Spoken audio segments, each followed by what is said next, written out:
ಆ ಜಾಗಕ್ಕೆ ಲಕ್ಷ್ಮೀ ಸಿದ್ದಯ್ಯ ಅವ್ರನ್ನ ನಾನು ಕೂರಿಸೋದಕ್ಕೆ ಬಯಸ್ತೇನೆ. ಥ್ಯಾಂಕ್ ಯು ಪ್ರೀತಮ್ ಶೆಟ್ಟಿ ಅವರೇ, ವಿಸ್ತಾರ ನ್ಯೂಸ್ ಜೊತೆ ಜಾಯ್ನ್ ಆಗಿದ್ದಕ್ಕೆ. Let's go. ನಮ್ಮ ಜೊತೆ ಲೈವ್ ಜಾಯ್ನ್ ಆಗಿರುವಂತಹ, ಆರೋಪ ಮಾಡಿರುವಂತಹ ಮಾಧುರಿ ಮತ್ತು ಐಶ್ವರ್ಯ ಇಬ್ರು ಜಾಯ್ನ್ ಆಗಿದ್ದಾರೆ. ಮಾಧುರಿ ಅವರೇ, ವಿಸ್ತಾರ ನ್ಯೂಸ್ ಜೊತೆ ಆಗಲೇ ಚಿಟ್ ಮಾಡಿದ್ದೇನೆ, ಕೇಳಿಸ್ಕೊತಾ ಇದ್ದೆ. ಬಟ್ ನಿಮ್ಮ ಆರೋಪಗಳನ್ನು ಸಾರಾ ಸಗಟಾಗಿ ನಟಿ ಲಕ್ಷ್ಮೀ ಸಿದ್ದಯ್ಯ ಅವರು ಮತ್ತು ಆನಂದ್ ಕುಮಾರ್ ತಳ್ಳ ಹಾಕ್ತಿದ್ದಾರೆ. ಆ ತರಹದ ಬಿಹೇವಿಯರ್ ನಾವು ಮಾಡಿದ್ದಲ್ಲ, ಅವರೂ ಮಾಡಿದ್ರು ಅಂತ. Was the true? ಸರ್ ಇಲ್ಲ, ಡಿಸೆಂಬರ್ 6 ನಾವು ಹೋಗ್ತಿದ್ದೆ, ಗಾಡಿ ನಿಲ್ಸ್ಕೊಂಡು ಕಾರಲ್ಲಿ ಹೋಗ್ತಿರೋರ್ಗೆ ಸಡನ್ ಆಗಿ ಹೋಗಿ ಗ್ಲಾಸ್ ಗುದ್ದಿ ಹೆಂಗ್ ಸರ್ ಮಾಡಕ್ಕಾಗತ್ತೆ? ಅದು ಹೆಂಗ್ ಹೇಳ್ತವ್ರೆ ಅಂತ ನನ್ಗಂತೂ ಅರ್ಥ. ಟ್ರಾಫಿಕ್ ಜಾಮ್ ಇತ್ತು, ತುಂಬಾ ಡೆನ್ಸಿಟಿ ಜಾಸ್ತಿ ಇತ್ತು, ಬಂಪರ್ ಟು ಬಂಪರ್ ಮೂವ್ ಆಗ್ತಿದ್ವಿ, ನಾವು ಫೋರ್ಸ್ ಅಲ್ಲಿ ಹೋಗಿ ಹೆಂಗ್ ಗುದ್ದಕ್ ಸಾಧ್ಯ ಅಂತ ಪ್ರಶ್ನೆ ಮಾಡಿದ್ರು. ಅದೇ ಸರ್ 5:45ಗೆ ನೀವೇ ಬೇಕಾದ್ರೆ ಅಲ್ಲಿರೋ CC ಕ್ಯಾಮ್ರಾ ಚೆಕ್ ಮಾಡ್ಕೋಬಹುದು. ಅಲ್ಲಿಗೆ ರೋಡ್ ಖಾಲಿನೇ ಇತ್ತು. ಆ ರೋಡ್ ಗೋಪಾಲನ್ ಮಾಲ್ ತಕ್ಷಣ ಅದು ರ್ಯಾಶ್ ಡ್ರೈವ್ ಮಾಡ್ಕೊ ಬಂದಿರೆ ಅವರೇ ಮಾಡಿದ್ದು. ಅಲ್ಲಿ ಗೋಪಾಲನ್ ಮಾಲ್ ಈಚೆನೂ ನಿಮ್ಗೆ CC ಕ್ಯಾಮ್ರಾ ಇದೆ, ಬೇಕಾದ್ರೆ ಅದನ್ನು ಟೆಸ್ಟ್ ಮಾಡ್ಕೊಳ್ಳಿ. I-20 ಕಾರ್ ರ್ಯಾಶ್ ಡ್ರೈವ್ ಆಗಿಲ್ಲ ಅಂತ ಅಂದ್ರೆ ನೀವೇ ನೋಡಿ. ಬಿಕಾಸ್ ಅಲ್ಲಿಂದ ಮುಂದೆ ಬರ್ತಾ ಇರ್ಬೇಕಾದ್ರೆ ಹಿಂದೆಯಿಂದ ಬಂದು ಸಡನ್ ಆಗಿ ಗುದ್ದಿದ್ರು. ನಾವು ತಕ್ಷಣ ನಾವು ಬ್ಲಾಂಕ್ ಆಗೋದ್ವಿ. ಹಿಂದೆಯಿಂದ ಬಂದು ಕಾರ್ ಬಂದು ಗುದ್ದು ಡೋರ್ ನ ನಾಕ್ ಮಾಡಿ ಕೇಳಿದ್ರಿ, ಅದಾದ್ಮೇಲೆ ಅಡ್ಡ ಹಾಕಿದ್ರಿ ಅಂತ ಅವ್ರು ಹೇಳ್ತಿದ್ರು. ಸತ್ಯ ಏನೋ? ಏಂತಕ್ ಮಾಡ್ಲಿ ವಿಡಿಯೋ ಅವ್ರ ಕಾರ್ನ ನಾನು ಎಂತಕ್ಕೆ ವಿಂಡೋನ ಮೀನ್ಸ್ ಈ ತರ ಬಡಿಲಿ? ಏಂತಕ್ ಬಡಿಲಿ? ನಾನ್ ಪಾಡ್ಕೊಂಡು ನಾನು ಆಫೀಸ್ ಮುಗಿಸ್ಕೊಂಡ್ ಬರ್ತಿದ್ದೆ. ಅವ್ರಿಗೂ ನನ್ಗೂ ಯಾವ ರಿಲೇಶನ್ಶಿಪ್ ಇಲ್ಲ, ಅವ್ರನ್ನ ನೋಡೂ ಇಲ್ಲ, ಅವ್ರ ಆಕ್ಟರ್ ಅಂತಾನು ಗೊತ್ತಿಲ್ಲ. ಯಾವಾಗ ಗೊತ್ತಾಗಿದೆ ಅಂದ್ರೆ ನಾನು ಸ್ಟೇಷನ್ ಹೋಗಿ ಕಂಪ್ಲೇಂಟ್ ಕೊಡ್ಬೇಕಾದ್ರೆ ಅವ್ರ ಆಕ್ಟರ್ ಅಂತ ಗೊತ್ತಾಯ್ತು. ಬಿಕಾಸ್ ಅವ್ರ ಸ್ಟೇಷನ್ ಅಲ್ಲಿ ಮಾತಾಡ್ಕೊಂಡ್ರು ಈ ತರ. ನಾನು ಫುಲ್ ಫೋಟೋ ಎಲ್ಲ ನಾನು ವಿಡಿಯೋ ಮೂಲಕ ತೋರಿಸಿದ್ದಕ್ಕೆ ಅವರೇ ಹೇಳಿದ್ದು ಇವ್ರು ಸೀರಿಯಲ್ ಆಕ್ಟರ್ ಅಂತ. ಅದಾದ್ಮೇಲೆ ಗೊತ್ತಾಗಿದ್ದು ನಾವು ಅವರು ಲಕ್ಷ್ಮೀ ಸಿದ್ದಯ್ಯ ಅವರು ಆಕ್ಟರ್ ಅಂತ. ಅವ್ರ ಗಾಡಿ ಗುದ್ದಿ ಅವರು ಹೇಳಿದ್ರಲ್ಲ 1 ಪಾಯಿಂಟ್ 1000 ರೂಪೀಸ್ ತಗೊಂಡ್ರು ಅಂತ. ಯಾರು ಕೊಟ್ರು? ಎಲ್ಲಿ ಸರ್ ನೀವು ಕೊಟ್ರಿ? ಆನಂದ್ ಕುಮಾರ್ ರೈಲ್ ಇದ್ದಾರೆ. ಓಕೆ, ಕೇಳಿಸ್ಕೊತಿರ್ತಾರೆ. ಪ್ಲೀಸ್ ಗೋ ಅಹೆಡ್ ಆನಂದ್ ಅವರೇ. ಸ್ಪಾಟ್ ನಲ್ಲೇ ಅವ್ರ ತಾಯಿ ಬಂದ್ಬಿಟ್ಟು ಇವ್ರ ನಟಿ ಅಂತ ಕಂಡಿಡ್ಕೊಂಡು ಕೆಳಗಡೆ ಇಳಿಸ್ಲಿಕ್ಕೆ ತುಂಬಾ ಪ್ರಯತ್ನ ಮಾಡಿದ್ರು. ಇವ್ರು 3 ಜನನು ಸೇರಿ ಇವ್ರ ಅಣ್ಣ ಕುಡ್ಕೊಂಡ್ ಬಂದಿದ್ದ. ಸರಿ, ನಮ್ಗೇನಕ್ಕೆ ಇವಾಗ ಸಾಲ್ವ್ ಮಾಡ್ಕೊಂಡು ಹೋಗೋದಲ್ಲ, ಇದು ಚಿಕ್ಕದನ್ನ ಸಾಲ್ವ್ ಮಾಡ್ಕೊಂಡು ಹೋಗೋಣ ಅನ್ಬಿಟ್ಟು ನಾನು ಇಬ್ರಿಗೂ ಕನ್ವಿನ್ಸ್ ಮಾಡ್ತಾ ಇದ್ದೆ. ಒಂದ್ ಕಡೆ ಇವ್ರ ತಾಯಿಗೂ ಕನ್ವಿನ್ಸ್ ಮಾಡ್ತಾ ಇದ್ದೆ, ಇವ್ರಿಗೂ ಕನ್ವಿನ್ಸ್ ಮಾಡಿ ಆಯ್ತು ಬಿಡಮ್ಮ, ಏನೋ ಒಂದ್ ಚಿಕ್ಕದಾಗಿದೆ, ಟಚ್ ಆಗಿದೆ, ಇದು ಏನಕ್ಕೆ ಇಷ್ಟು ದೊಡ್ಡದಾಗಿ ಇದ್ ಮಾಡ್ತೀರಾ ಅಂತ ಹೇಳ್ದ. ಇವ್ರು ಹೇಳ್ದಲ್ಲ CCTV ಚೆಕ್ ಮಾಡಿ ಅಂತ. ಇವಾಗ ಮೊಬೈಲ್ ಕಳ್ದೋಗಿದ್ಯಲ್ಲ, ಅದೇ CCTV ಚೆಕ್ ಮಾಡಿ ಮೊಬೈಲ್ ಕಿತ್ಕೊಂಡೋದವ್ರದ್ದು ಖಂಡಿತ ರೆಕಾರ್ಡ್ ಆಗಿರ್ತದಲ್ಲ, ನೋಡೋಣ ಅದನ್ನ. ಇವ್ರು ಇಷ್ಟೊಂದವರೆಗೂ ತಂದಿದಾರಲ್ಲ, ಇನ್ ಮುಂದೆ ನಾನ್ ಬಿಡಲ್ಲ ಸರ್. ಯಾಕಂದ್ರೆ ನಾವು ಒಂದು ಇದಾಗ್ ಬಾಳೋರ್ನ ಇವ್ರು ಇಷ್ಟೊಂದು ಇದ್ ಮಾಡಿ ನಾವ್ ಏನೋ ತಪ್ಪು ಮಾಡ್ದೆ ಅವ್ರಿಗೆ ತಪ್ಪು ಮಾಡಿದಾರೆ ಅಂತ ಇದ್ ಮಾಡ್ತಾ ಇರ್ಲ. ಇನ್ಮೇಲೆ ಸರ್ ನಾನು ಇದನ್ನ ಪ್ರೂವ್ ಮಾಡೋವರೆಗೂ ನಾನ್ ಬಿಡಲ್ಲ. ಅಲ್ಲಿದೆ CCTVಗಳಿದೆ, ತುಂಬಾ ಲಕ್ಷ್ಮಿ ಅವರೇನೋ ಅನ್ಸುತ್ತೆ. ಲಕ್ಷ್ಮಿ ಅವರೇನೋ ಹೇಳ್ತಿದ್ದಾರೆ. ಲಕ್ಷ್ಮಿ ಅವರೇ ಗೋ ಅಹೆಡ್. ಆಗಿದೆ. ಎಸ್, ಲಕ್ಷ್ಮಿ ಅವರೇ ಗೋ ಅಹೆಡ್ ಪ್ಲೀಸ್. ಏನೋ ಹೇಳೋದು ಬಯಸ್ತಿದ್ದಾರೆ ಲಕ್ಷ್ಮಿ ಅವರು. ಹೌದು ಹರೀಶ್, ಒಂದ್ ಸೆಕೆಂಡ್ ಮಾಧುರಿ, ಒಂದ್ ಸೆಕೆಂಡ್ ಮಾ. ಲಕ್ಷ್ಮಿ ಅವರೇನೋ ಹೇಳ್ತಿದ್ದಾರೆ, ಕೇಳಿಸ್ಕೊಳ್ಳಿ. ಅಫ್ಕೋರ್ಸ್ ನಿಮ್ಗೂ ಇದೆ, ಮಾತಾಡ್ಬೋದು. ಪ್ಲೀಸ್ ಗೋ ಅಹೆಡ್ ಲಕ್ಷ್ಮಿ ಅವರೇ, ಪ್ಲೀಸ್. ಹರೀಶ್ ಅವ್ರೆ, ನಾನು ಒಂದೇ ಕಾರಣಕ್ಕೆ ಅವ್ರು ಇನ್ನು ಚಿಕ್ಕ ಹುಡುಗಿರು, ಓಕೆ ಏನೋ ಆ ಕೋಪದಲ್ಲಿ ನಾವು ಅಷ್ಟು ಮಾತಾಡಿದ್ವಿ, ಅವರು ಮಾತಾಡಿದ್ರು ಮುಗೀತು ಅಂತ ನಾನ್ ಸುಮ್ನಾದೆ. ಈ ತರ ಎಲ್ಲ ಆಗತ್ತೆ ಅಂದಿದ್ರೆ ನಾನು ಕಂಪ್ಲೇಂಟ್ ಕೊಡ್ತಾ ಇದ್ದೆ. ಯಾಕೆ ನನಗೆ ಕಾನೂನು ಗೊತ್ತಿಲ್ವಾ? ನ್ಯಾಯ ಅಂದ್ರೆ ಎಲ್ರಿಗೂ ಒಂದೇ ಅಲ್ವಾ? ಆದ್ರೆ ಈ ಹುಡುಗಿರು ಇಷ್ಟು ಚಿಕ್ಕ ವಯಸ್ಸಿಗೆ ಇಷ್ಟೊಂದು ಸುಳ್ಳು ಹೇಳ್ಬಾರ್ದು. ತಪ್ಪು, ಅವ್ರು ಮಾಡ್ತಿರೋದು ತುಂಬಾ ದೊಡ್ಡ ತಪ್ಪು. CCTVಲಿ ನೋಡಿ ಅಂತ ಹೇಳಿದ್ರಲ್ವಾ, ಖಂಡಿತವಾಗ್ಲೂ ನೋಡ್ಲಿ. ಯಾರು ಗಾಡಿ ಮುಂದೆ ಹಾಕಿ ಗಾಡಿ ಡ್ಯಾಮೇಜ್ ಮಾಡಿದ್ ಯಾರು ಅಂತ ನ್ಯಾಯ ಇದ್ರೆ ಅಲ್ಲೇ ಗೊತ್ತಾಗತ್ತಲ್ವಾ? ಆಮೇಲೆ ಅವ್ರ ಅಣ್ಣ ರೆಕಾರ್ಡ್ ಮಾಡೇ ಇಲ್ಲ ಫೋನಲ್ಲಿ, ಅವ್ರ ಅಣ್ಣ ರೆಕಾರ್ಡೇ ಮಾಡಿದ್ದು ಆ ಹುಡುಗಿನೇ, ಐಶ್ವರ್ಯನೇ ರೆಕಾರ್ಡ್ ಮಾಡಿದ್ದು. ಅದೇ ಮೊಬೈಲ್ ಇಂದಾನೇ ಅವ್ರ ವಿಡಿಯೋ ಪ್ಲೇ ಮಾಡ್ತಾ ಇರೋದು ಇವಾಗ. ಮಾಧುರಿ, ಎನಿಥಿಂಗ್ ಟು ಸೇ ಮಾ? ಯಾರ ಮೊಬೈಲ್ ನಿಮ್ಮ ಅಣ್ಣ ಕುಡ್ಕೊಂಡ್ ಬಂದ್ರು, ಅವರು ಕೂಡ ಗಲಾಟೆ ಮಾಡಿದ್ರು, ನಿಮ್ಮ ತಾಯಿ ಕೂಡ ಅವಾಚ್ಯ ಶಬ್ದಗಳಿಂದ ಜೋರ್ ಧ್ವನಿಯಲ್ಲಿ ಮಾತಾಡ್ತಿದ್ರು ಅಂತಾನೂ ಹೇಳ್ತಿದ್ರು. ಪ್ಲೀಸ್ ಗೋ ಅಹೆಡ್ ಮಾಧುರಿ ಅವರೇ. ಸರ್ ಹೊಡೆದಿ ಬ್ಲಡ್ ಬರ್ತಿದೆ. ಯಾಕಂದ್ರೆ ಹೊಡೆದಿ ಬ್ಲಡ್ ಬರ್ತಿದೆ. ಯಾವ ಒಂದು ಹೆಣ್ಮಗು ತಾಯಿ ಅಂದ್ರೂ ಅವರು ಅಗ್ರೆಸಿವ್ ಆಗೇ ಆಗ್ತಾರೆ. ಬಿಕಾಸ್ ಅವ್ರು ಮಾತಾಡ್ತಾರೆ. ಒಂದು ಲೇಡಿ, ಒಂದು ಹುಡುಗಿನ ಅವರು ಆನಂದ್ ಕುಮಾರ್ ಅವ್ರು ಎಷ್ಟು ಅಬ್ಯೂಸ್ ವರ್ಡ್ಸ್ ಯೂಸ್ ಮಾಡಿದ್ರಂದ್ರೆ ಒಂದು ಹುಡುಗಿಗೆ ಅಷ್ಟು ಪಬ್ಲಿಕ್ ಇದಾರೆ, ಕೈಯಿಂದ ಕಿತ್ಕೊಂಡು ಹೋಗಿದ್ದಾರೆ ಸರ್. ಸುಮ್ನೆ ಹೆಂಗ್ ಸರ್ ಬಿಡಕ್ಕಾಗತ್ತೆ? ಇಷ್ಟಕ್ಕೆ ಅವ್ರ ಮೇಲೆ ಕಂಪ್ಲೇಂಟ್ ಕೊಟ್ಟಿದ್ವಿ, ಒಂದನ್ನು ಅವರು ತಗೊಂಡಿಲ್ಲ. ಮತ್ತೆ CC ಕ್ಯಾಮ್ರಾ ಚೆಕ್ ಮಾಡಿದೆ ಅಂದ್ರೂ ಮಾಡ್ತಿಲ್ಲ. ಸ್ಟೇಷನ್ಗೆ ಹೋಗಿ ಕಂಪ್ಲೇಂಟ್ ಕೊಟ್ಟಿದ್ವಿ. ಅವ್ರು ಹೇಳಿದ್ರಲ್ಲ ಆನಂದ್ ಕುಮಾರ್ ಅವರು CC CC ಕ್ಯಾಮ್ರಾ ಚೆಕ್ ಮಾಡಿ ಅಂತ. ಅದು ಕೇಳಿಲ್ಲ ಅಂತಂದ್ರೆ ಹೇಳಿ ರವಿ ಇನ್ಸ್ಪೆಕ್ಟರ್ ಸರ್ ಹತ್ರ ನಾನು ಹೋಗಿ ಕೇಳಿದೀನಿ. ಒಂದು ಫೋನ್ ಕಳ್ದೋಗು ಇದಕ್ಕೆ ಕೈಯಿಂದ ಕಿತ್ಕೊಂಡು ಹೋಗೋ ಎಷ್ಟು ಧೈರ್ಯ ಸರ್? ಅವ್ರು ಗುದ್ಬಿಟ್ಟು ನಾನು ಹೋಗ್ತೀನಿ, ನನ್ಗೆ ಇಂಪಾರ್ಟೆಂಟ್ ವರ್ಕ್ ಇದೆ ಅಂತಿದೆ. ಬೇರೆಯವ್ರಿಗೆಲ್ಲ ಇಂಪಾರ್ಟೆಂಟ್ ವರ್ಕ್ ಇರಲ್ವಾ ಸರ್? ನಾವೆಲ್ಲ ಕೆಲಸ ಮಾಡ್ತಿಲ್ವಾ ಸರ್? ನಮ್ಗೆಲ್ಲ ಇಂಪಾರ್ಟೆಂಟ್ ವರ್ಕ್ ಇರಲ್ವಾ ಸರ್? ಅವ್ರಿಗೆ ಶೂಟಿಂಗ್ ಇದೆ ಮಾಡಿ ಮಂಗಳೂರಲ್ಲಿ ಇದೀನಿ ಅಂತ ಸುಳ್ಳು ಹೇಳಿದ್ರು. ಬಟ್ ಟ್ರೇಸ್ ಮಾಡಿದ್ದಕ್ಕೆ ಅವರು ಏನು ಅಪಾರ್ಟ್ಮೆಂಟ್ ಅಲ್ಲೇ ಇದ್ರು. ನಾವು ಹೋಗಿ ನೋಡಿದ್ವಿ, ಅವ್ರ ಕಣ್ ಮುಂದೆ ಅವರು ನೋಡಿದ್ದಾರೆ. ಇವಾಗ ಹರೀಶ್ ನಿಮಿಷ ಮಾಧುರಿ ಅವರೇ, ಲಕ್ಷ್ಮಿ ಅವರೇ, ಗೋ ಹೆಡ್ ಮ್ಯಾಮ್ ಪ್ಲೀಸ್. ಹರೀಶ್ ಅವರೇ ಅವ್ರು ಹೇಳಿದ್ರು ನಾನು ನಟಿ ಯಾರು ನಮ್ಗೆ ಯಾರು ಗೊತ್ತೇ ಇಲ್ಲ ಅಂತ. ಅವ್ರ ತಾಯಿ ಅವತ್ತು ಅಷ್ಟೆಲ್ಲ ಮಾತಾಡಿದ್ರಲ್ವಾ, ಅವ್ರು ಹೇಗೆ ಹೇಳ್ತಾರೆ ಹಾಗಾದ್ರೆ? ನೀನು ಇರ್ಬೋದು, ನೀನು ಆಕ್ಟ್ ಮಾಡ್ಬೋದು, ನೀನು ಹೀರೋಯಿನ್ ಇರ್ಬೋದು ಅಂತೆಲ್ಲ ತುಂಬಾ ಕೆಟ್ಟದಾಗಿ ಏಕವಚನದಲ್ಲಿ ಮಾತಾಡಿದ್ರಲ್ವಾ? ಅವ್ರು ಗೊತ್ತಿಲ್ಲದೆ ಮಾತಾಡ್ತಾರ ಹರೀಶ್ ಹೇಳಿ?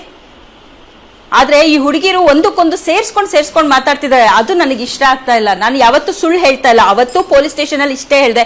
ಅವ್ರೇನ್ ಹೇಳಿದ್ರು, 3 ತಿಂಗಳಿಂದ ಪೊಲೀಸ್ ಅವರು ಯಾವುದೇ ತರ ಕ್ರಮ ತಗೊಂಡಿಲ್ಲ ಅಂತ ಹೇಳಿದ್ರು. ಆದ್ರೆ ಪೊಲೀಸ್ನವರು ನಮಗ್ ಪ್ರತಿ ಸಲ ಟಾರ್ಚರ್ ಮಾಡಿದ್ದಾರೆ. ನಿಜವಾಗ್ಲೂ ಹೇಳ್ತೀನಿ, ಅವ್ರು ಪ್ರತಿ ಸಲ ನಮಗ್ ಫೋನ್ ಮಾಡೋರು. ಶೂಟಿಂಗ್ ಅಲ್ಲಿ ಇದ್ದಾಗ ಎಷ್ಟು ನಾನು ಅವ್ರ ಹತ್ರ ರಿಕ್ವೆಸ್ಟ್ ಮಾಡ್ಕೊಂಡೆ, ಸರ್ ನಾನು ಶೃಂಗೇರಿಲಿ ಇದ್ದೀನಿ, ಕೊಪ್ಪಲಿದ್ದೀನಿ, ಬೇಕಾದ್ರೆ ನೋಡಿ ನೀವು ಟ್ರೇಸ್ ಮಾಡಿ. ನಾನು ಕೊಪ್ಪ ಶೂಟಿಂಗ್ ಅಲ್ಲಿ ಇದ್ದೀನಿ, ನಾನು ಸೋಮವಾರ ಬಂದೇ ಬರ್ತೀನಿ ಅಂತ. ಸೋಮವಾರ ಹೋದೆ ನಾನು ಸ್ಟೇಷನ್ಗೆ ಹೋಗಿ ಈ ಹುಡುಗಿರ್ ಬಂದಿದ್ದಾರೆ ಬನ್ನಿ ಅಂದ್ರು, ಬರ್ಲಿಲ್ಲ. 2 hours ನಾನು ಸ್ಟೇಷನ್ ಅಲ್ಲಿ ಕಾಯ್ಕೊಂಡು ಕೂತಿದ್ದೀನಿ ಸರ್. ಅಪಾರ್ಟ್ಮೆಂಟ್ ಅಲ್ಲಿ ಇದ್ದಾರೆ ಅಂತ ಮಾಧುರಿ ಅವರು ಆರೋಪ ಮಾಡ್ತಿದ್ದಾರೆ. ಬೇಕಾದ್ರೆ ನಾನು ಸಿನಿಮಾ ಡೈರೆಕ್ಟ್ ಅವ್ರು ಕರೆಕ್ಟ್ ಮಾಡ್ತೀನಿ, ಬೇಕಾದ್ರೆ ಫೋನ್ ಮಾಡಿ. ಒಂದು ರೆಸ್ಪಾನ್ಸ್ ತಗೊಂಡಿಲ್ಲ. ಮತ್ತೆ ಅವ್ರು ಬರ್ತೀನಿ ಅಂತ ಮಾರನೇ ದಿನ ಫೋನ್ ಎತ್ತಲ್ಲ, phone switch off, not reachable. Sir ಸುಳ್ಳು ಹೇಳ್ತಾರೆ ಹುಡುಗಿರು. ಈ ವಯಸ್ಸಿಗೆ ತುಂಬಾ ಸುಳ್ಳು ಹೇಳ್ತಾರೆ. ಬಗ್ಗೆ ಮಾತಾಡಿದ್ರಲ್ಲ, 2 ಲಕ್ಷ ಕೇಳ್ತೀವಿ ಅಂತ. ನಾವ್ ಯಾಕೆ ಸರ್ ಕೇಳ್ಬೇಕು? ಬೇಕಾದ್ರೆ ಅವ್ರ ಲಾಯರ್ ಯತೀಶ್ ಅಂತ ಅವ್ರ ಲಾಯರ್, ಅವ್ರು ಏನ್ ಮಾತಾಡಿದ್ರು ರೆಕಾರ್ಡ್ ಇದೆ. ಅದು ನಾನ್ ನಿಮ್ಗೆ ಶೇರ್ ಮಾಡ್ತೀನಿ, ಲೈವ್ ಅಲ್ಲೇ ಶೇರ್ ಮಾಡ್ತೀನಿ. ಅವ್ರು ಏನ್ ಮಾತಾಡಿದ್ರು ರೆಕಾರ್ಡ್ ಇದೆ. ಸ್ಟೇಷನ್ ಅಲ್ಲಿ ನಿಂತಿದೀವಿ, ಯತೀಶ್ ಲಾಯರ್ ಅವ್ರು ಬಂದು ಕಾಂಪ್ರಮೈಸ್ ಗೆ ಕರೆದ್ರು. ಅದೇನಿದು ಫೋನ್ ಅಂತೂ ನಾನು ಈಸ್ಕೊಡ್ತೀನಮ್ಮ ಅವ್ರ ಹತ್ರ ಅಂತ ಅವ್ರು ಮಾತಾಡಿದ್ರು. ಬೇಕಾದ್ರೆ ಅವ್ರ ರೆಕಾರ್ಡ್ ಇದೆ ಸರ್, ನಾನ್ ಚೆಕ್ ಮಾಡ್ತೀನಿ. ಅನ್ಯಾಯ ಆಗಿರೋದು ನಮಗೆ. ಏನ್ ಅನ್ಯಾಯ ಆಗಿದೆಯಮ್ಮ ನಿನಗೆ? ಏನ್ ಅನ್ಯಾಯ ಆಗಿದೆ ಹೇಳು? ಯಾರಿಗೂ ಅನ್ಯಾಯ ಮಾಡಿಲ್ಲ. ಅನ್ಯಾಯ ಮಾಡ್ತಿರೋದು ನೀವು, ಸುಳ್ಳು ಹೇಳ್ತಿರೋದು ನೀವು. ನಿಮ್ ಫೋನ್ ಇಟ್ಕೊಂಡು ನಾವೇನ್ ಮಾಡೋಣ? ಫೋನ್ ಇಟ್ಕೊಂಡು ನಾವೇನ್ ಮಾಡೋಣ ಹೇಳು? ನೋ ಮ್ಯಾಮ್, ನೀವು ಮಾತಾಡಿದ್ರೆ ತಪ್ಪು. ನೀವು ಮಾತಾಡಿದ್ರೆ ತಪ್ಪು. ಫೋನ್ ಕಿತ್ಕೊಂಡೋಗತ್ತೆ. ಅವ್ರು ಹೆಂಗ್ ಅಷ್ಟು ಅಬ್ಯೂಸ್ ವರ್ಡ್ಸ್ ಯೂಸ್ ನಿಮ್ಮ ಅಣ್ಣ ಅವತ್ತು ಕುಡ್ಕೊಂಡು ಬಂದು ಅಷ್ಟು ಅಲ್ಲ ನಿಮ್ಮ ಅಣ್ಣ ಅವತ್ತು ಅಷ್ಟು ಕುಡ್ಕೊಂಡು ಬಂದು ಅಷ್ಟು ಮಾತಾಡಿದ್ರಲ್ಲ, ಅವ್ರನ್ನ ಅಷ್ಟು ಜನ ಕರ್ಸಿ ಈಗ ಮಾತಾಡಿ. ನೀವು ಕರ್ಸಿದ್ರಲ್ಲ ಅಷ್ಟು ಜನ, ನೀವು ಕರ್ಸಿ ಮಾತಾಡಿ. ರೌಂಡ್ ಅಪ್ ಮಾಡಿ ನಾನು ತೋರಿಸ್ತೀನಿ ಬೇಕಾದ್ರೆ ಆ ವಿಡಿಯೋದಲ್ಲಿ. ಅಷ್ಟು ಜನನ ಕರ್ಸಿ, ಅಷ್ಟು ಜನ ಯಾರ ಕಡೆಯಿಂದ ಬಂದ್ರು ಗೊತ್ತಾಗುತ್ತೆ. ಮಾಧುರಿ, ನಮ್ ಬ್ರದರ್, ನಮ್ ತಾಯಿ, ನಮ್ಮ ಮಗು ಬಂದಿದ್ದು. ಓಕೆನಾ? ಡ್ರಿಂಕ್ ಅಂಡ್ ಡ್ರೈವ್ ಮಾಡಿ ಯಾರು ಮನೆಯಿಂದ ಓಡ್ ಬರಲ್ಲ. ಅಷ್ಟು ಆ ಕ್ಷಣದಲ್ಲಿ ಆಕ್ಸಿಡೆಂಟ್ ಮಾಡಿದಿರಲ್ಲ. ಇವಾಗ ಎಷ್ಟು ಈಸಿಯಾಗಿ ಹೇಳ್ತಿದ್ದೀರಾ, ಬಂದು ಬೈ ಓಡಿದ್ರು, ಕಾರಲ್ಲಿ ಹೋಗ್ತಿರೋ. ಮಾಧುರಿ ಕಾವೇರಿ ಕನ್ನಡ ಮೀಡಿಯಂ ಸ್ಪಾಟ್ ಅಲ್ಲಿ ಇದ್ದಾರೆ. ಅವತ್ತು ಅದೇ ಶೂಟಿಂಗ್ ಹೋಗಿದ್ರು. ಸೊ ಪ್ರೀತಮ್ ಶೆಟ್ಟಿ ನಿರ್ದೇಶಕರು ಅವತ್ತು ನಮ್ಮ ಶೂಟಿಂಗ್ ಬಂದಿದ್ರು. ಅವ್ರು ಕುಡ್ಕೊಂಡ್ ಬಂದಿಲ್ಲ. ಶೂಟಿಂಗ್ ನಿಂದ ಹೋಲ್ ಬೆಳಗಿನ ಜಾವ ತನಕ ಶೂಟ್ ಮಾಡಿದೀವಿ ನಾವು. ಯಾರು ಕೂಡ ಕುಡ್ಕೊಂಡ್ ಬರಲ್ಲ ಹರೀಶ್ ಅವರೇ ಅಂತ. ಅಫ್ಕೋರ್ಸ್ ನೀವು ಕೇಳಿಸ್ಕೊಂಡ್ರಿ ಅಂತ ಅನ್ಸುತ್ತೆ. ಪ್ರೀತಮ್ ಶೆಟ್ಟಿ ಮಾತಾಡಿದಿನ ಮಾಧುರಿ ಅವರೇ? ಹೌದು ಸರ್. ಬಟ್ ಅವ್ರು ಅವತ್ತೇ ನಾನು ಸ್ಪಾಟ್ ಅಲ್ಲಿ ಸ್ಟೇಷನ್ ಕರೆದೆ ಸರ್. ಅವ್ರು ಸ್ಟೇಷನ್ ಬಂದಿಲ್ಲ. ಸ್ಟೇಷನ್ ಬಂದಿದ್ರೆ ಇಷ್ಟು ದೂರ ಬರ್ತಿರ್ಲಿಲ್ಲ ಸರ್. ಸ್ಟೇಷನ್ ಬಂದು ಅಲ್ಲೇ ಮೊಬೈಲ್ ಅವ್ರು ಹೇಳಿ, ಅವರು ನೆಕ್ಸ್ಟ್ ಡೇ ಅವ್ರು ಹೋಗಿ ಕಂಪ್ಲೇಂಟ್ ಕೊಟ್ಟಿದ್ದಾರೆ. ಆನ್ ಸ್ಪಾಟ್ ಹೋಗಿ ಅವ್ರು ಯಾಕೆ ಫೋನ್ ಕಿತ್ಕೊಂಡು ಹೋಗಿಲ್ಲ ಅಂತ ಕಂಪ್ಲೇಂಟ್ ಕೊಟ್ಟಿಲ್ಲ, ನೀವು ಹೇಳಿ ಅಲ್ವಾ? ಫೋನ್ ಇವಾಗ ನಾವು ಯಾರೋ ಕಿತ್ಕೊಂಡು ಹೋಗಿದ್ದಾರೆ, ತಕ್ಷಣ ಕಂಪ್ಲೇಂಟ್ ಕೊಟ್ಟಿದ್ದಾರೆ. ಕಂಪ್ಲೇಂಟ್ ಕೊಟ್ಟಿದೀವಿ ಸರ್. ಅದೇ ಮೊಬೈಲ್ ಎಲ್ಲಾನು ನಮ್ಮ ಹತ್ರ ಇದೆ ಸರ್. ಮೊಬೈಲಿನ ರೆಕಾರ್ಡ್ ಅದು. ಇವಾಗ ಇಷ್ಟು ದಿವಸ ಮೊಬೈಲ್ ಇಲ್ಲ ಅದೇ ಮೊಬೈಲ್ ರೆಕಾರ್ಡ್ ಅದು. ಯಾರ ಹತ್ರ ಮಾಡಿರೋದು ಅದು ಪ್ರೂಫ್ ಇದೆ ನನ್ನ ಹತ್ರ. ಇಲ್ಲ ಅದೇ ಮೊಬೈಲ್ ರೆಕಾರ್ಡ್. ಕಳೆದೋಗಿದೆ ಅಂದ್ರೆ ಪೊಲೀಸರು ಮಾತಾಡ್ತಿದ್ದೀರಾ? ನಾನು ವಿತ್ ಪ್ರೂಫ್ ಸಮೇತ ನಾನು ಮಾತಾಡ್ತಿರೋದು. ವಿತ್ ಪ್ರೂಫ್ ಇಂದ ಮಾತಾಡ್ತಾ ಇದೀವಿ. తీసుಕೊಂಡು ನೀವು ಈ ಆರೋಪ ಮಾಡ್ತಾ ಇದ್ಲ. ನಿಮ್ ಪ್ರೂಫ್ ನೀವು ಎಷ್ಟು ಮಟ್ಟಿಗೆ ನಾವೇನೋ ಹೆಣ್ಮಕ್ಳು ನಮ್ಮ ಮಕ್ಕಳು ತರ ನಾವು ನಿಮ್ಮನ್ನ ನೋಡ್ದೋ. ಬಟ್ ನೀವು ಯಾವ ಲೆವೆಲ್ ಇದ್ದೀರಾ ಅನ್ನೋದು ಇವಾಗ ನಿಮ್ಗೆ ತೋರಿಸ್ತಾ ಇದೆ. ಸರ್ ಯತೀಶ್ ಈಗ ಇಲ್ಲ ಇಲ್ಲ ನೀವು ಇದೇ ತರಾನೇ ರೋಡಲ್ಲೂ ನಮಗೆ ಇಲ್ಲ ಈ ಮೀಡಿಯಾದಲ್ಲೇ ಇಷ್ಟು ಮಾತಾಡ್ತಿದ್ದೀರಾ, ರೋಡಲ್ಲಿ ನಮಗ್ ಎಷ್ಟು ಮಾತಾಡಿರ್ತಿದ್ರಿ, ಅಷ್ಟು ಜನ ನಿಮ್ ಜೊತೆ ನೀವು background ಎಷ್ಟು ಇಟ್ಕೊಂಡು ಸುಳ್ಳು ನೀವು ಎಷ್ಟು ಹೇಳ್ತಿದ್ದೀರಮ್ಮ? ಮಾತಾಡಿದ್ರಿ ಅಂತ ನಮಗ್ ಇವ್ರು ಗೊತ್ತಿದೆ. ಸುಳ್ಳು ಹೇಳ್ತಾ ಇದ್ರೆ ಇಲ್ಲ, ಏನ್ ಇಲ್ಲ, ಮಾಡ್ತಾ ಅದೇ ಹೇಳಿ? proof ಸಮೇತ ಇಲ್ಲ ಹೇಳ್ತಿದೀವಿ. ಇಲ್ಲ ಇಲ್ಲ ನೀವು ಕೆಟ್ಟದಾಗಿ ಕೈಯಲ್ಲಿ ಸಣ್ಣ ಎಲ್ಲ ಮಾಡಿದ್ರೆಲ್ಲ ಕಾರಲ್ಲಿ ಕೂತ್ಕೊಂಡು ನೀವಿಷ್ಟು ಐ ಪ್ರೊಫೈಲ್ ಅಲ್ಲ, ಅಲ್ಲಿ ಅವ್ರ ಕಾರಣ ಅಲ್ಲೇ ಸುಳ್ಳು ಹೇಳಿದ್ರಲ್ಲ, ಅವ್ರ ಕ್ಲಾಸೇ ತೆಗ್ದಿಲ್ಲ. ಎಷ್ಟು ಕೆಟ್ಟದಾಗ ಮಾತಾಡ್ತೀಯಮ್ಮ ನೀನು ರೋಡಲ್ಲಿ. ಯಾರೇ ಹುಡುಗಿರ್ ಇರ್ಲಿ, ಅದ್ ಯಾವ್ದೇ ಕುಟುಂಬ ಇರ್ಲಿ, ಹುಡುಗಿರ್ ಅಂದ್ರೆ ಒಂದ್ ಮರ್ಯಾದೆ ಇರುತ್ತೆ. ಅವ್ರು ಈ ಕುಟುಂಬ ಆ ಕುಟುಂಬ ಅಂದ್ರೆ ಕುಟುಂಬನ್ ಯಾಕೆ ಸರ್ ಎಳಿತೀರಾ ಇಲ್ಲಿ? ಅಮ್ಮ ಮಾಧುರಿ, ನಾವು ಅದಕ್ಕೇನೆ ಹೇಳಿದ್ದು, ನೀವು ಹೆಣ್ಮಕ್ಳು ಅನ್ನೋದಕ್ಕೆ ನಾವು ಸುಮ್ನಿದ್ದು ಆಯ್ತಾ. ಇಲ್ಲ ನಾವು ಯಾರು ಏಕ್ದಮ್ ಬಂದು ನಿನ್ಗೆ ಕೆಟ್ಟಾಗೆಲ್ಲ ಬೈಯೋದಿಲ್ಲ. ನಾವು ಮಾತಾಡ್ತಿದೀವಿ, ನೀವು ಈ ಕುಟುಂಬ ಇಂತ ಕುಟುಂಬ ಇಷ್ಟು ಕೀಳ್ ಇದೆಲ್ಲ ಬೇಕಾಗಿತ್ತ? ಹರೀಶ್, ಇವ್ರು ಸುಮ್ನೆ ಸುಳ್ಳು ಹೇಳ್ತಾ ಇದಾರೆ. ಹರೀಶ್, ಹೋಗ್ಬೋದು ಸರ್. ಏನ್ ಗೊತ್ತಾ, ನಾವು ನಾವು ಸುಳ್ಳು ತಪ್ಪು ಮಾಡಿದ್ರೆ ಹೇಳೋದು ಒಪ್ಕೊಬೋದು. ಒಂದ್ ನಿಮಿಷ ನಾವು ಸುಳ್ಳು ಹೇಳೋದಾದ್ರೆ ನಾನು ಒಂದು ಚಾಲೆಂಜ್ ಆಗ್ತೀನಿ. Okay. ಅವ್ರು ಹೇಳೋದೆಲ್ಲ ನಿಜ ಆದ್ರೆ ಹಾ. ಬರ್ಲಿ, ಅವರು ಹಿಂದೂ ಧರ್ಮ ನಂಬ್ತಾರೆ, ನಾನು ನಂಬ್ತೀನಿ. ಕರ್ಪೂರ ಹಚ್ಚೋಣ, ದೇವ್ರ ಮುಂದೆ ಕರ್ಪೂರ ಹಚ್ಚೋಣ. ಸರ್ ಇದಕ್ಕೆ ಅವರೇನಿನಾ? ಇದಕ್ಕೆ ಅವರೇನಿನಾ? ಮಾತಾಡಲ್ಲ ಸರ್, ಪ್ರೂಫ್ ಮಾತಾಡೋದು. ಇಲ್ಲ ಇದಕ್ಕೆ ರೆಡಿನಾ ಹೇಳಿ, ಇದಕ್ಕೆ ರೆಡಿನಾ ಅವರು? ಇಷ್ಟು ದೂರ ಬಂದು ಓಕೆ, ಜಸ್ಟ್ ಸೆಕೆಂಡ್ ನಾವು time ಆನಂದ್ waste ಕುಮಾರ್ ಮಾಡ್ತೀವಿ. ಒಂದ್ ಸೆಕೆಂಡ್. ಐಶ್ವರ್ಯ ಮತ್ತು ಮಾಧುರಿ ಒಂದೇ ಪ್ರಶ್ನೆ. ಮತ್ತು ನೇರ ಸಂಪರ್ಕದಲ್ಲಿ ನಟಿ ಲಕ್ಷ್ಮೀ ಸಿದ್ದಯ್ಯ. ಸಂಡ ಅಸಲಿ ಸತ್ಯ ವಿಸ್ತಾರ ನ್ಯೂಸ್ ಅಲ್ಲಿ ಒನ್ ಫ್ರೇಮ್ ಅಲ್ಲಿ ಆರೋಪ ಪ್ರತ್ಯಾರೋಪ ಮಾಡೋರು ಎಲ್ಲರೂ ಕೂಡ ಲೈವ್ ನೇರ ಸಂಪರ್ಕದಲ್ಲಿದ್ದಾರೆ. ಕನ್ನಡದ ನಟಿ ಲಕ್ಷ್ಮೀ ಸಿದ್ದಯ್ಯ, ನಿರ್ಮಾಪಕರಾದಂತಹ ಆನಂದ್ ಕುಮಾರ್ ಮತ್ತು ಆರೋಪ ಮಾಡಿರುವಂತಹ ಮಾಧುರಿ ಮತ್ತು ಐಶ್ವರ್ಯ ಅಕ್ಕ, ಮಾಧುರಿ ತಂಗಿ. ವೆಲ್ಕಮ್ ಬ್ಯಾಕ್ ನಿಮ್ಮೆಲ್ಲರಿಗೂ ಕೂಡ. ಐ ಥಿಂಕ್ ಸಮಥಿಂಗ್ ಅವರೇನೋ ಪೇಪರ್ ಇಟ್ಕೊಂಡಿದ್ದಾರೆ ಅನ್ಸುತ್ತೆ, ಐಶ್ವರ್ಯ ಮತ್ತು ಮಾಧುರಿ. ಎನಿಥಿಂಗ್ ಟು ಸೇ ಐಶ್ವರ್ಯ ಅವರೇ ಮತ್ತು ಮಾಧುರಿ ಅವರೇ? ಸರ್ ಅದೇ ಅವ್ರು ಹೇಳ್ತಿದ್ದಾರೆ, ಇನ್ಸಿಡೆಂಟ್ ಆಗಿದ್ದ ದಿವಸ ಏನಕ್ಕೆ ಇವ್ರು ಕಂಪ್ಲೇಂಟ್ ಕೊಟ್ಟಿಲ್ಲ ಅಂತ ನಾವು ಪ್ರೂಫ್ ಇಟ್ಕೊಂಡು ತೋರಿಸ್ತಾ ಇದೀವಿ. ಇನ್ಸಿಡೆಂಟ್ ಆಗಿದ್ದ ದಿವಸ 6ನೇ ತಾರೀಕಿಗೆ ನಾವು ಕಂಪ್ಲೇಂಟ್ ಕೊಟ್ಟಿದೀವಿ, ಅದ್ರ ಪ್ರೂಫ್ ನಮ್ಮ ಹತ್ರ ಇದೆ ಸರ್. ಓಕೆ, ಲಕ್ಷ್ಮೀ ಸಿದ್ದಯ್ಯ ಅವರೇ, ಗೋ ಹೆಡ್ ಪ್ಲೀಸ್. ಆದ್ರೆ ನಮ್ಗೆ ಅವ್ರು ಹೇಳಿದ್ದು 7ನೇ ತಾರೀಕು ಕಂಪ್ಲೇಂಟ್ ಕೊಟ್ಟಿದ್ದಾರೆ ಅಂತ ಪೊಲೀಸ್ ಸ್ಟೇಷನ್ ಇಂದಾನೇ ಹೇಳಿದ್ರು ಸರ್. ನಾವ್ ಇವಾಗ ಅವ್ರು ಏನ್ ಹೇಳ್ತಾರೋ ಅದನ್ನ ನಾವು ನಂಬ್ತೀವಲ್ವಾ. What next? Next ಈಗ ನಿಮ್ಮ ಮೇಲೆ ಆರೋಪ ಹೌದು. ಬಂದಿದೆ. ಲಕ್ಷ್ಮಿ ಅವರೇ ತರ್ಸಿದ್ರು. ಹೇಗೆ ಫೇಸ್ ಮಾಡ್ತೀರಾ ಈ ಆರೋಪ ನಿಮ್ಮ ಮೇಲೆ ಮಾಡ್ತಿದ್ದಾರೆ? ನೀವು ಅಲ್ಲಿಗೆ ಹೇಳ್ತಾ ಇದ್ದಾರೆ ಸಾರಾಸಗಟವಾಗಿ. ಹರಿ- ವಾಟ್ ನೆಕ್ಸ್ಟ್? ಹರೀಶ್, ಇದು ಇವಾಗ ಕೋರ್ಟ್ ಅಲ್ಲಿ ಇದೆ ಕೇಸು. ನಾನು ಇದಕ್ಕೆ ಬೇಲು ತಗೊಂಡಿದ್ದೀನಿ. ಬಟ್ ಆದ್ರೂ ಈ ಹುಡುಗಿರು ಅಲ್ಲಿಗೆ ಬಂದು ಅವ್ರು ಮಾತಾಡ್ಬೋದು. ಕೋರ್ಟ್ ಅಲ್ಲಿ ತಾನೇ ನಾನು ಆನ್ಸರ್ ಮಾಡ್ಬೇಕು. ಅದ್ ಬಿಟ್ಬಿಟ್ಟು ಇವ್ರು ಯಾಕೆ ಈಗ 3 ತಿಂಗಳು ಆದ್ಮೇಲೆ ಮೀಡಿಯಾಗ್ ಬಂದಿದ್ದಾರೆ ಅಂತ ನಂಗೆ ಅರ್ಥ ಆಗ್ತಾ ಇಲ್ಲ. ಈಗ ಕೋರ್ಟ್ ಅಲ್ಲಿ ನಾನು ಬೇಲ್ ತಗೊಂಡಾದ್ಮೇಲೆ ನೆಕ್ಸ್ಟ್ ನಾನು ಕೋರ್ಟ್ ಅಲ್ಲಿ ತಾನೇ ಆನ್ಸರ್ ಮಾಡ್ಬೇಕು. ಮಾಧುರಿ ಅವರೇ, ಇದಕ್ ಮುಂಚೆ ಸರ್, ಅವರು ನಮ್ದು ಆನಂದ್ ಕುಮಾರ್ ಮೇಲೆ ಇದಕ್ಕೆ ಹೋಗಿ ಕೇಸ್ ಅಲ್ಲಿನೂ ಫೈಲ್ ಮಾಡ್ಸಿದೀವಿ. ಇದು ಮಾಡಿದ್ದಾರೆ. ಓ. ಅವ್ರಿಗೆ ಗೊತ್ತಿರ್ಲಿಲ್ಲ FIR ಆಗಿದೆ ಅಂತ. ಸೊ ನಾವು ಅವ್ರಿಗೆ FIR ಆಗಿದೆ ಅಂತ ಹೇಳಿದ್ಮೇಲೆ ಅವರು ಇಲ್ಲ FIR ಆಗಿದೆಲ್ಲ ಕೋರ್ಟ್ ಅಲ್ಲಿ ನೋಡಿ ಏನಕ್ಕೆ ನಮ್ತಾ ಬಂದಿದ್ದಾರೆ ಅಂತ ಅಲ್ಲಿಂದಾನೇ ಇವ್ರಿಗೆ ಇದಾಗಿದೆ. ಸೊ ನನ್ ಚಾಲೆಂಜ್ ಒಂದೇ, ಇವ್ರು ಎಷ್ಟೇ ಆರೋಪಗಳು ಮಾಡ್ಲಿ, ಓಕೆ, ನಾವು ಹೇಳೋದು ನಾವ್ ಏನೂ ಮಾಡಿಲ್ಲ, ಆಯ್ತಾ? ಇವ್ರು ಅಷ್ಟೊಂದು ಇದ್ದಿದ್ದ ಅಂದ್ರೆ ಇವ್ರು ಬರ್ಲಿ, ಚಾಲೆಂಜ್ ಮಾಡ್ಲಿ, ಬಂದು ಇವ್ರು ಹಿಂದೂ ದೇವ್ರನ್ನ ನಂಬೋರು, ನಾನು ನಂಬ್ತೀನಿ. ಓಕೆ, ಕರ್ಪೂರ ಹಚ್ಲಿ, ದೇವಸ್ಥಾನದ ಮುಂದೆ ಕರ್ಪೂರ ಹಚ್ಲಿ, ಖಂಡಿತ ನಾನು ಅವಾಗ ಹೇಳ್ಕೊಂತೀನಿ. ಬಟ್ ಈಗ ಆರೋಪ ಕೋರ್ಟ್ ಅಲ್ಲಿ ಇದೆ. ಆನಂದ್ ಅವರೇ, ವಾಟ್ ನೆಕ್ಸ್ಟ್ ಅಂತ ಕೇಳ್ತೀನಿ. ಸರ್ ಕೋರ್ಟ್ ಅಲ್ಲಿ ಇದೆ. ಹಾ. ಅವ್ರು ಇಷ್ಟೊಂದೆಲ್ಲ ಇವಾಗ ಮೀಡಿಯಾಗೆ ಇಷ್ಟು 3 ತಿಂಗಳು ಆದ್ಮೇಲೆ ಬರ್ಬೇಕಾಯ್ತಾ? ನೆಕ್ಸ್ಟ್ ಡೇ ಹೋಗ್ಬೋದಾಯ್ತಲ್ಲ. 2 ಲಕ್ಷ ಕೇಳಿದ್ರು, 20,000 ಬಂದ್ರು, ನಾವ್ ಕೊಡೋದೇಲ್ಲ ಅಂತ ಜಿದ್ದಾತಿದ್ದು. ಏನಕ್ಕೆ ಅಂದ್ರೆ ಏನೂ ತಪ್ಪು ಮಾಡಿಲ್ಲ, ನಾವು ಏನಕ್ಕೆ ಕೊಡ್ಬೇಕು? ನಾವ್ ತಪ್ಪು ಮಾಡಿಲ್ಲ ಹರೀಶ್, ಯಾವ ಸರ್, ತಪ್ಪು ಅವ್ರು ಮಾಡ್ದೇನೆ lawyer, ಸುಮ್ನೆ ಈ ethics ಹೆಣ್ಮಕ್ಳು lawyer ನಾನು ಮಾತಾಡಿದ್ದೇನಂದ್ರೆ ಬರೀ compromise ಗೆ ಮಾತಾಡಿದ್ರು. ಅದು ವಿಡಿಯೋ ರೆಕಾರ್ಡ್ ತೋರಿಸ್ತೀನಿ, ಪ್ಲೇ ಮಾಡ್ತೀನಿ, ನೋಡಿ ಸರ್. ಕಾಂಪ್ರಮೈಸ್ ಅಂದ್ರೆ ಅಲ್ಲಿ ಸ್ಟೇಷನ್ ಅಲ್ಲೇ ಹೇಳಿದ್ರು ಹರೀಶ್, ಸ್ಟೇಷನ್ ಅಲ್ಲೇ ಹೇಳಿದ್ರು ಆಯ್ತು ಏನೋ ಮಾತಾಡ್ಕೊಂಡು ಕಾಂಪ್ರಮೈಸ್ ಮಾಡ್ಕೊಳ್ಳಿ ಅಂತ ಹೇಳಿದ್ರು. ಅದೇ ಸರ್, ಫುಲ್ ಓಕೆ. ಫೋನ್ ಜಗಳ ಆಗಿ ಹಲೋ ಹರೀಶ್ ಸರ್. ಎಸ್ ಮಾ, ಐಶ್ವರ್ಯ ಕೇಳಿಸ್ತಾ ಇದೆ ನನಗೆ. I can hear. Sir sir ಅವರು ಲಾಯರ್ ಕಡೆ ಅವ್ರು ಬಂದು ನಮ್ಮ ಹತ್ರ ಮಾತಾಡಿದ್ರು, ಅದ್ರನ್ನ ನಾನು ರೆಕಾರ್ಡ್ ಮಾಡ್ಕೊಂಡಿದೀನಿ. ಅದು ವಾಯ್ಸ್ ರೆಕಾರ್ಡ್ ನಾನು ನನ್ನ ಸಹೋದ್ಯೋಗಿ ನಿಮ್ ಜೊತೆಯಲ್ಲಿ ಇದ್ದಾರೆ. ಅಫ್ಕೋರ್ಸ್ ನನ್ನ ಸಹೋದ್ಯೋಗಿ ಅಲ್ಲಿ ಇದ್ದಾರೆ. ಅವ್ರ ಹತ್ರ ಅದ್ರ ಕಾಪಿ ಅಲ್ಲೇ ಟ್ರಾನ್ಸ್ಫರ್ ಮಾಡ್ಕೊಡಿ, because I can play that. ಇಲ್ಲ ಅಂತಲ್ಲ, ಕಳಿಸ್ಕೊಡಿ ಅದನ್ನ. ಬಟ್ ಈಗ ಕೋರ್ಟ್ ಕಟ್ಟಡ ಬಂತು, ನೀವು ಹೋರಾಟ ಮಾಡ್ತೀವಿ. ಬಟ್ ನಾವು ತಪ್ಪು ಮಾಡಿಲ್ಲ. ನನ್ನ 3 ತಿಂಗಳಾದ್ಮೇಲೆ ನನ್ನ ವಿಡಿಯೋ ಯಾಕೆ ಮಾತಿಗೆ- ರಿಲೀಸ್ ಮಾಡಿದ್ರಿ ಅಂತ ಕೇಳ್ತಿದ್ದಾರೆ Madhuri, Aishwarya. Please answer. Good. Sir ಹೇಳು. ಸರ್ 3 months ಇಂದ ನಾವು ಸುಮ್ಮನೆ ಇರ್ಲಿಲ್ಲ. ಪ್ರತಿದಿನ ನಾವು ಸ್ಟೇಷನ್ಗೆ ಹೋಗಿ ಅಪ್ಡೇಟ್ ಏನು ಅಂತ ಕೇಳ್ತಾ ಇದೀವಿ. ಮತ್ತೆ ಸ್ಟೇಷನ್ ಅಲ್ಲಿ ನಮ್ಗೆ ಯಾವ್ದು ರೆಸ್ಪಾನ್ಸ್ ಸಿಕ್ಕಿಲ್ಲ ಅಂದ್ಮೇಲೆ ನಾವೇನ್ ಮಾಡಿದ್ವಿ, DG ಆಫೀಸ್ಗೆ ಹೋದ್ವಿ, ವಿಮೆನ್ ಕಮಿಷನರ್ ಆಫೀಸ್ಗೆ ಹೋಗಿ ಪೆಟಿಷನ್ ಹಾಕಿದೀವಿ. ಅವ್ರ ಕಡೆಯಿಂದ ನಮಗೆ ಪೆಟಿಷನ್ ಕೊಟ್ಟಿದ್ದಾರೆ, ರಿಟರ್ನ್ ಲೆಟರ್ ಕೊಟ್ಟಿದ್ದಾರೆ. ಮತ್ತೆ ಕಮಿಷನರ್ ಆಫೀಸ್ಗೂ ಹೋದ್ವಿ, ಮತ್ತೆ ವಿಮೆನ್ ವೆಲ್ಫೇರ್ ಕಮಿಟಿಗೂ ಹೋಗಿದೀವಿ, ಮತ್ತೆ ಈಗ ನೆಕ್ಸ್ಟ್ ಹ್ಯೂಮನ್ ರೈಟ್ಸ್ಗೂ ಹೋಗ್ತೀವಿ ಓಕೆ, ಸರ್. ಕೊನೆ ಮಾತು ಲಕ್ಷ್ಮೀ ಸಿದ್ದಯ್ಯ ಅವರೇ, ಗೋ ಹೆಡ್. ಕೊಟ್ಟಿರೋ ಡಾಕ್ಯುಮೆಂಟ್ಸ್ ಎಲ್ಲ ಕೊಟ್ಟಿದ್ದೀನಿ ಸರ್. ಓಕೆ, ಲಕ್ಷ್ಮೀ ಸಿದ್ದಯ್ಯ ಅವರೇ, ಗೋ ಹೆಡ್ ಪ್ಲೀಸ್. ಇವಾಗ ನಾನು ಅವರು ಕೋರ್ಟ್ಗೆ ನಾನು ನ್ಯಾಯ ಕೇಳ್ಕೊಂಡು ಹೋದಾಗ ಕೋರ್ಟ್ ಅಲ್ಲ ಆನ್ಸರ್ ಮಾಡ್ತೀನಿ ಸರ್. ಇವಾಗ ಅವ್ರು ಅಷ್ಟೆಲ್ಲ ಹೋಗಂತದೇನಿದೆ, ಇವಾಗ ಅವ್ರು ಕೋರ್ಟ್ಗೆ ತಾನೇ ನ್ಯಾಯಕ್ಕೆ ಅಂತ ಹೋಗಿದ್ದು. ನನಗೂ ನ್ಯಾಯ ಇದೆ ಕೋರ್ಟ್ ಅಲ್ಲಿ, ನಾನು ಹೋಗಿ ಕೇಳ್ತೀನಿ ಕೋರ್ಟ್ ಅಲ್ಲಿ ನ್ಯಾಯನ. ಇವ್ರು ಏನೂ ಇಲ್ದೇನೆ ಪ್ರತಿಯೊಂದಕ್ಕೂ ಇವಾಗ ಪೊಲೀಸ್ ಅವರೇ ಹೇಳಿದ್ರು ನೀವು ಏನೋ ಒಂದು ಮಾತಾಡ್ಕೊಂಡು ಸರಿ ಮಾಡ್ಕೊಳ್ಳಿ ಅಂತ.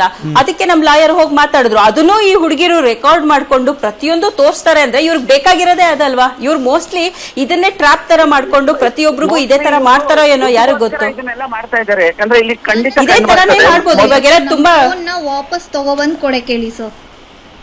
ಏನ್ ನಿಮ್ ಫೋನ್ ಯಾರು ತಗೊಂಡಿದ್ದಾರೆ ನಿಮ್ ಫೋನ್ ನ? ಆನಂದ್ ಏನೋ ಹೇಳ್ತಿದ್ರಿ ಪ್ಲೀಸ್. ಸರ್ ಅದು ಪೊಲೀಸರು ಟ್ರ್ಯಾಕ್ ಮಾಡ್ತಾರೆ. ಇವ್ರು ಕಂಪ್ಲೇಂಟ್ ಕೊಟ್ಟ ಮೇಲೆ ಮೊಬೈಲ್ ಎಲ್ಲಿದೆ ಅಂತ ಪೊಲೀಸರಿಗೆ ಎಂತೆಂತ ಕೇಸ್ ನ ಕ್ರ್ಯಾಕ್ ಮಾಡ್ತಾರೆ. ಈ ಮೊಬೈಲ್ ಎಲ್ಲಿದೆ ಅಂತ ಅವ್ರ ಕೈಲಿ ಕ್ರ್ಯಾಕ್ ಮಾಡಕ್ ಆಗಲ್ವಾ ಸರ್? ಇವ್ರು ಪೊಲೀಸರ ಪ್ರಕಾರ ಇವ್ರದ್ದು 25,000 ರೂಪಾಯಿ ಮೊಬೈಲ್ ನಾವೇನಕ್ಕೆ ಸರ್ ತಗೋಬೇಕು? ಅದರಿಂದ ನಮ್ಗೆ ಏನ್ ಪ್ರಯೋಜನ? ಇವ್ರು ಫೋನ್ ಡೀಟೇಲ್ಸ್ ಕೊಡ್ಬೇಕಲ್ವಾ? ಇವರು ಫೋನ್ ಡೀಟೇಲ್ಸ್ ಕೊಟ್ಟಿಲ್ಲ ಇವ್ರು. ಸ್ಟೇಷನ್ ಅಲ್ಲಿ ಬಟ್ ಕೋರ್ಟ್ ಅಲ್ಲಂತೂ ನಿಮ್ ಡಾಕ್ಯುಮೆಂಟ್ಸ್ ಸಬ್ಮಿಟ್ ಮಾಡ್ತೀರಾ, ದಾಖಲೆಗಳನ್ನ ಕೊಡ್ತೀರಾ? ಮಾಡಿದೀನಿ ಸರ್. ಮೊಬೈಲ್ದು ಒರಿಜಿನಲ್ ಬಿಲ್, IMEI ನಂಬರ್ ಪ್ರತಿಯೊಂದು ಸಿಡಿಗೆ ಹಾಕಿ ಪ್ರತಿಯೊಂದು ಸಬ್ಮಿಟ್ ಮಾಡಿದೀವಿ. ಅವ್ರು ಹೊಡೆದಿದ್ದಕ್ಕೆ ನಮಗೆ ಆಗಿದ ನನ್ನ ಸಿಸ್ಟರ್ಗೆ ಆಗಿದಂತ ಹಾನಿಗೆ ನಾವು ಮೆಡಿಕಲ್ ಸರ್ಟಿಫಿಕೇಟ್ ಮಾಡಿ ಅದನ್ನು ಸಬ್ಮಿಟ್ ಮಾಡಿದೀವಿ. Before I wind up please.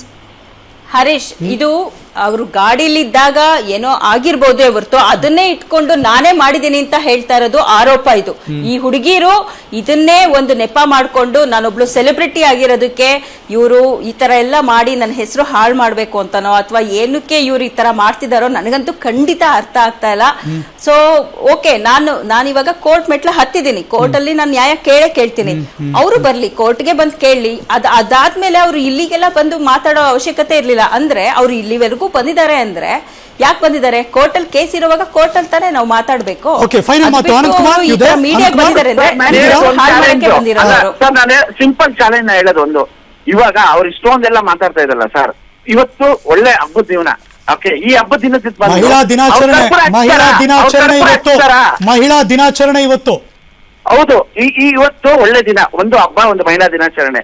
ಅವರು ಕೋರ್ಟ್ ದೇವಸ್ಥಾನಕ್ಕೆ ಬಂದು ಒಂದು ಕರ್ಪೂರ ಹಚ್ಚಕ್ಕೆ ಅವ್ರಿಗೆ ತಾಕತ್ ಇದೆಯಾ ಕೇಳಿ ಸರ್? ನೋಡೋಣ. ಅಫ್ಕೋರ್ಸ್ ಈಗ ಹೋರಾಟ ಅಂತೂ ಇದೆ, ಕೋರ್ಟ್ ಅಲ್ಲಿ ಹೋರಾಟ ಮಾಡ್ಲೇಬೇಕು. ಲಕ್ಷ್ಮಿ ಅವರು ರೆಡಿ ಆಗಿದ್ದಾರೆ. Of course Aishwarya Madhuri with documents ನಾವು ಕೂಡ ಪ್ರೂಫ್ ಸಬ್ಮಿಟ್ ಮಾಡ್ತೀವಿ, ನಮ್ಮ ಹೋರಾಟ ಇರುತ್ತೆ ಅಂತ ಅವರು ಹೇಳ್ತಿದ್ದಾರೆ. ಆಮೇಲೆ correct Aishwarya and Madhuri? Yeah sir. But ನಮ್ಗೆ ಏನಿದ್ರು ಆನಂದ್ ಕುಮಾರ್ ಮೇಲೆ ಕೇಸು ಆಕ್ಷನ್ ತಗೋಬೇಕು ಸರ್. ಲಕ್ಷ್ಮಿ ಏನೋ ಹೇಳ್ತಿದ್ರಿ ಲಾಸ್ಟ್? ಅದ್ ಏನಿದೆ ನಾವು ಈ ಹುಡುಗಿರು ಇವಾಗ ನನ್ ಮೇಲೆ ಕಂಪ್ಲೇಂಟ್ ಆಯ್ತು. ಇವಾಗ ನಾನ್ ಕೋರ್ಟ್ ಅಲ್ಲಿ ಬೇಲ್ ತಗೊಂಡಿದ್ದಕ್ಕೆ ಇವಾಗ ಬಂದು ಇವಾಗ ಆನಂದ್ ಕುಮಾರ್ ಮೇಲೆ ನಾವು ಕಂಪ್ಲೇಂಟ್ ಕೊಡ್ತೀವಿ ಅಂದ್ರೆ ಇದು ಏನು ಅಂತಾನೆ ನನ್ಗೆ ಅರ್ಥ ಆಗ್ತಿಲ್ಲ. ಇವ್ರು ಬೇಕು ಅಂತಾನೆ ಮಾಡ್ತಾ ಇದಾರೆ ಅಂತ ನನ್ಗೆ ನಿಮ್ಮ ಹೋರಾಟ ಅಂತೂ ಮುಂದುವರಿಯುತ್ತೆ, ಕೋರ್ಟ್ ಹೋರಾಟ ಅಂತೂ ಮುಂದುವರಿಯುತ್ತೆ. ಕೊಟ್ಟಿದ್ದೀರಾ? ಖಂಡಿತ ಮುಂದುವರಿಯುತ್ತೆ. ನಾನು ಇಷ್ಟು ದಿನ ಇವ್ರ ಹೆಣ್ಮಕ್ಳು ಓಕೆ ಇವ್ರ ಫ್ಯೂಚರ್ ಹಾಳಾಗ್ಬಾರ್ದು ಅಂತ ನಾನು ಸುಮ್ನೆ ಇದ್ದೆ ಇಷ್ಟು ದಿನ. ಈಗ ಇಷ್ಟೆಲ್ಲ ಆದ್ಮೇಲೆ ಖಂಡಿತವಾಗ್ಲೂ ನಾನು ಅವ್ರನ್ನ ಸುಮ್ಮನೆ ಬಿಡಲ್ಲ. Okay, thank you so much Lakshmi Siddaiah ಅವರೇ, ವಿಸ್ತಾರ ನ್ಯೂಸ್ ಜೊತೆ ಜಾಯಿನ್ ಆಗಿದ್ದಕ್ಕೆ, ನಿಮ್ಮ ಮಾತು ಮತ್ತು ನಡೆದದ್ದೇನಂತ ನೀವು ಹೇಳಿದ್ದಕ್ಕೆ thank you so much Madhuri ಮತ್ತು ಐಶ್ವರ್ಯ ಫಾರ್ ಜಾಯ್ನಿಂಗ್ ಅಸ್. ನಿಮ್ಮ ಅಫ್ಕೋರ್ಸ್ ಕೋರ್ಟಲ್ ಹೋರಾಟ ಅಂತ ಮುಂದುವರೆದವರಿರುತ್ತೆ. ಆನಂದ್ ಕುಮಾರ್ ಅವರೇ ಥ್ಯಾಂಕ್ ಯು, ದೂರವಾಣಿ ಸಂಪರ್ಕದಲ್ಲಿ ನಿರಂತರವಾಗಿ ಈ ಇಡೀ ಕಾರ್ಯಕ್ರಮದಲ್ಲಿ ಭಾಗವಹಿಸಿದ್ದಕ್ಕೆ, ಜಾಯಿನ್ ಆಗಿದ್ದಕ್ಕೆ. ಅಸಲಿ ಸತ್ಯ, ಆಕ್ಸಿಡೆಂಟ್ ಏನಾಯ್ತು, ಯಾಕಾಯ್ತು, ಯಾರು ಮಾಡಿದ್ರು, ಅವರವರ ಪರ ಅವರವರ ವಾದವನ್ನ ಟೇಕ್ಸ್ ಅನ್ನ ವಿಸ್ತಾರ ನ್ಯೂಸ್ನಲ್ಲಿ ನಾಡಿನ ಜನತೆಯ ಮುಂದೆ ಇಟ್ಟಿದ್ದಾರೆ. ಅಫ್ಕೋರ್ಸ್ ಕೋರ್ಟಲ್ ಕೇಸ್ ನಡೀತಾ ಇದೆ, ಅಲ್ಲೂ ಕೂಡ ಪರ ವಿರೋಧ ಮತ್ತು ದಾಖಲೆಗಳನ್ನು ಸಬ್ಮಿಟ್ ಮಾಡ್ತಾರೆ. ಯಾರು ಸರಿ ಯಾರು ತಪ್ಪು ನಿರ್ಧಾರ ಅಂತೂ ಆಗೇ ಆಗುತ್ತೆ. ಅನುಕ್ಷಣದ ಸುದ್ದಿಗಳಿಗಾಗಿ ವಿಸ್ತಾರ ನ್ಯೂಸ್ ಯೂಟ್ಯೂಬ್ ಚಾನೆಲ್ ಸಬ್ಸ್ಕ್ರೈಬ್ ಮಾಡಿ. ಹೊಸ ಸುದ್ದಿಗಳ ನೋಟಿಫಿಕೇಶನ್ಗಾಗಿ ಬೆಲ್ ಐಕಾನ್ ಕ್ಲಿಕ್ ಮಾಡಿ. ಲೇಟೆಸ್ಟ್ ಅಪ್ಡೇಟ್ಸ್ಗಾಗಿ www.vistaranews.com ವೆಬ್ಸೈಟ್ಗೆ ವಿಸಿಟ್ ಮಾಡಿ.